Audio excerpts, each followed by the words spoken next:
बिस्मिल्लाहिर्रहमानिर्रहीम। अस्सलाम वालेकुम नाजरीन, आप यूट्यूब चैनल देख रहे हैं। मैं उस्मान हबीब हूँ। जिस दिन से लाहौर हाई कोर्ट का हुक्म आया है इलेक्शन कमीशन को कि आपने 90 दिन के अंदर अंदर इलेक्शन करवाना है, तब से इम्पोर्टेड सरकार, इनके तहादी और इनके हैंडलर एक अजीब सी टेंशन में मुब्तला हो गए हैं। क्योंकि इन लोगों का फुल इरादा था कि किसी ना किसी तरह करके हम ये जो सूबाई इलेक्शन है इनको तखीर का शिकार कर दें और बाद में हम जनरल इलेक्शन का भी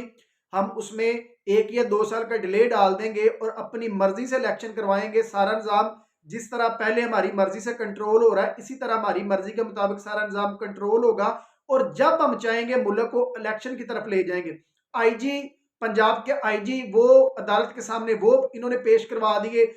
आईजी साहब ने आके कहा जी इस वक्त सूबे में इलेक्शन करवाना नागुज़ीर है क्योंकि सिक्योरिटी मामलात इस तरह के हैं, हमें थ्रेट मिल रहे हैं, हम किसी भी सूरत इलेक्शन नहीं करवा सकते। उसके बाद जो चीफ इलेक्शन कमिश्नर थे उनका भी बयान आ गया। उन्होंने कहा कि मुल्क की जो माशी सूरत हाल है अगर हम उसको मद्देनजर रखें तो हमें 13 अरब डॉलर चाहिए इलेक्शन करवाने के लिए पूरे मुल्क में। लेकिन मुल्क की जो इस वक्त सूरत हाल है वो इस तरह नहीं है कि हम 13 अरब डॉलर हमें मिल जाए और हम इलेक्शन की तरफ चले जाएं। उसके बाद जो चीफ सेक्रेटरी साहब थे उन्होंने भी कहा कि एक तो मुल्क को दहशत गर्दी का खतरा है और दूसरा मुल्क में माशी सूरत हाल बड़ी बदतरीन है, इस वजह से हम इलेक्शन की तरफ नहीं जा सकते। लेकिन फिर भी लाहौर हाई कोर्ट ने यह हुक्म दिया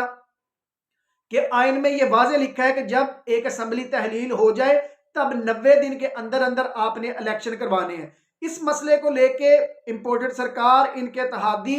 और इनके हैंडलर अब बड़ी टेंशन में आ चुके हैं और वो नए रास्ते ढूंढ रहे हैं कि अब हम किस तरह इलेक्शन से राह फरार इख्तियार करें। अब ये भी प्लानिंग चल रही है कि मुल्क में माशी इमरजेंसी लगा दी जाए, ये कहा जाए कि मुल्क इस चीज का मुतहम्मल नहीं है, मुल्क में इतने डॉलर्स नहीं है कि हम फौरी इलेक्शन की तरफ जाएं, या अगर हम इलेक्शन की तरफ जाएंगे तो मैशत मजीद गिर जाएगी, हम इलेक्शन की तरफ जाएंगे तो हमारे लोगों में मजीद गुर्बत आ जाएगी, हम इलेक्शन की तरफ जाएंगे तो मुल्क का पहिया जाम हो जाएगा। ये अब किसी ना किसी तरह करके अभी फुल प्लानिंगें चल रही हैं कि हम किसी ना किसी तरह करके हम इलेक्शन को डिले कर दें। इलेक्शन डिले अब एक ही सूरत में हो सकता है कि शहबाज शरीफ साहब अगर पीटीआई वालों को कहें कि आप चंद एक रोज रुक जाएं, चाहे वो 15 दिन हो, महीना हो या 1.5 महीना हो, और वो कहें जनाब कि आप 1 महीना या 1.5 माह रुक जाएं और हम पूरे पाकिस्तान में एक ही टाइम पे जनरल इलेक्शन करवा देंगे, तो पीटीआई माने वाले अगर मान गए तो फिर इलेक्शन डिले हो सकते हैं। अदरवाइज लाहौर हाईकोर्ट का जो हुक्म आ गया, इन लोगों को 90 दिन के अंदर अंदर इलेक्शन करवाना पड़ेंगे और ये जो 90 दिन का टर्न्योर है ये पूरा हो रहा है तकरीबन 13 से 14 अप्रैल के दरमियान। तो अभी ये बड़े मतवक्के है कि इलेक्शन 9 से 16 अप्रैल के दरमियान किसी भी दिन हो जाए, किसी भी संडे वाले दिन, छुट्टी वाले दिन, किसी भी छुट्टी वाले दिन ये इलेक्शन हो जाए पंजाब में और केपीके में। अब जो मुबैना तौर पे इतलात आ रही हैं, पंजाब में 9 अप्रैल को और केपीके में 15 या 16 अप्रैल को सूबाई इलेक्शन हो जाएंगे। उसके बाद अगर हम तुर्की की बात करें, सदर उर्दवान की बात करें,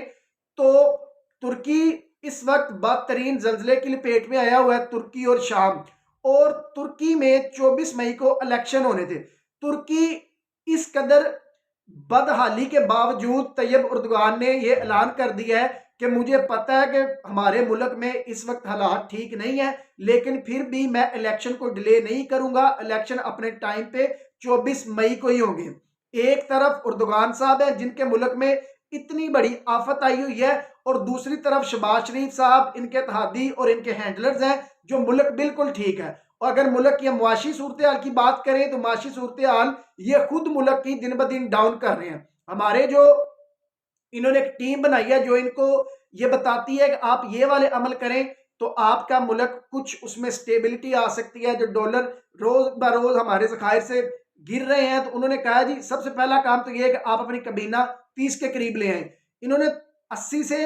नीचे क्या लेके आनी थी, इन्होंने मजीद 5 अफराद का इजाफा कर लिया कबीना में। उसके बाद उन्होंने कहा जी जो ब्यूरोक्रेसी है उनके पास जो बड़ी बड़ी गाड़ियां, आप गाड़ियां खत्म कर दें, उनको जो मुराद दी जाती है उनको पेट्रोल, नैब का सद, उनके बावर्ची, उनके बटमैन, ये वो जितने भी ये सारा कुछ आप खत्म कर दें। लेकिन नहीं, ये बात भी नहीं सुनी गई। उसके बाद उन्होंने कहा जी जो सरकारी मुलाजमिन है जिनको बिजली फ्री दी जाती है आप वो बिजली खत्म कर दें, लेकिन इस बात पे भी अमल दरामद नहीं हो रहा। उसके बाद उन्होंने कहा जी जिनकी पेंशनें आ रही हैं 2-2 3-3 लाख वो पेंशनें आधी कर दी जाएं, ऐसा भी नहीं हो रहा। उसके बाद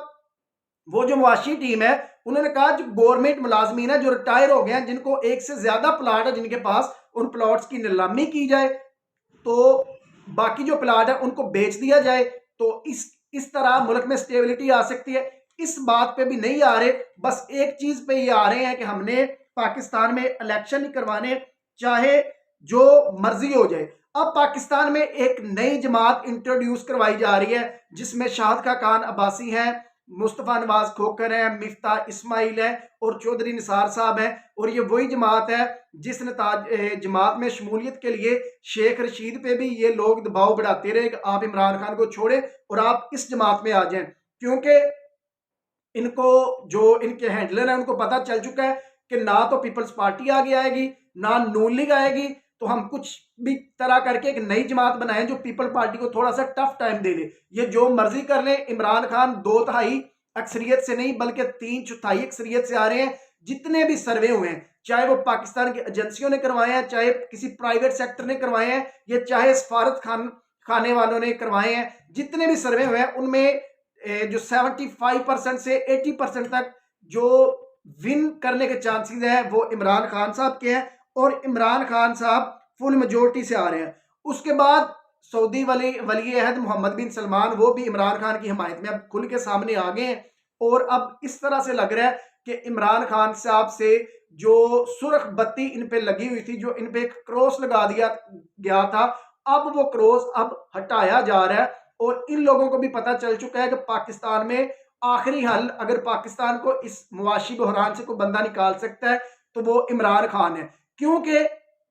अब पाकिस्तान मुआशी बहरान से सिर्फ उसी वक्त निकल सकता है जब पाकिस्तानियों को, ओवरसीज पाकिस्तानियों को अपने लीडर पे एतमाद हो और वो डॉलर्स भेजे हुकूमती जराए के जरिए, ना के हवाला हुंडी के जरिए। तो जब वो भेजेंगे तो ऑटोमेटिकली मुल्क के जखायर बढ़ेंगे और मुल्क कुछ बेहतरी की तरफ चला जाएगा। अब इस मामले को लेके ये लोग कुछ बेहतर होते जा रहे हैं और लगता है कि इमरान खान साहब से अब जो इन्होंने क्रॉस लगाया हुआ था वो क्रॉस खत्म हो चुका है। उसके बाद पीटीआई वालों ने, इमरान खान साहब ने अब तैयारियां बड़ी अरूज पे कर दी हैं इलेक्शन की। अब एक कमेटी बन गई है जिसमें इमरान खान साहब जिसको कमेटी के हेड के तौर पे खुद काम करेंगे और वो खुद अपने जो उनके मेंबरान है उनमें अब टिकटों की तकसीम करेंगे। जो एमपीएस होंगे उनको अब वो टोटल उनकी एक बकायदा जांच पड़ताल होगी कि किस बंदे को टिकट देनी है। पहले कुछ लोगों को टिकटें दी थी, जहांगीर तरीन ने, कुछ को चौधरी सरवर ने, कुछ को अलीम खान ने, कुछ को मियां महमूद रशीद ने, मतलब हर बंदे ने टिकटें बांटी थी और मोस्टली जो लोग लौटे हुए हैं वो जहांगीर तरीन के लोग और अलीम खान के लोग थे। लेकिन इस दफा इमरान खान साहब खुद टिकटें बांटने जा रहे हैं और उसमें जो ज्यादातर टिकटें बांटनी है वो नौजवान तबकात को अब ये आगे लेके आ रहे हैं, क्योंकि इमरान खान साहब को पता है कि जब भी कोई मसला आता है तो नौजवान इनके साथ सीसा पिलाई हुई दीवार के साथ की तरह खड़े हो जाते हैं इनके साथ। और ज्यादातर अब ये जो नौजवान आएंगे तो नौजवानों को लेके आ रहे हैं इमरान खान साहब। उसके बाद जो पुराने हैं इनके लोग, जो पुराने एमपीएस हैं, अब उनमें से जांच पड़ताल ये होगी कि इस मुश्किल हालात में पिछले 10 माह में जो इमरान खान साहब के साथ और पीटीआई के साथ जो जुड़ के खड़ा रहा, जो हर मुश्किल में इनके साथ जुड़ के खड़ा रहा, अब उसको ही टिकट मिलेगी। अब तक के लिए इतना ही।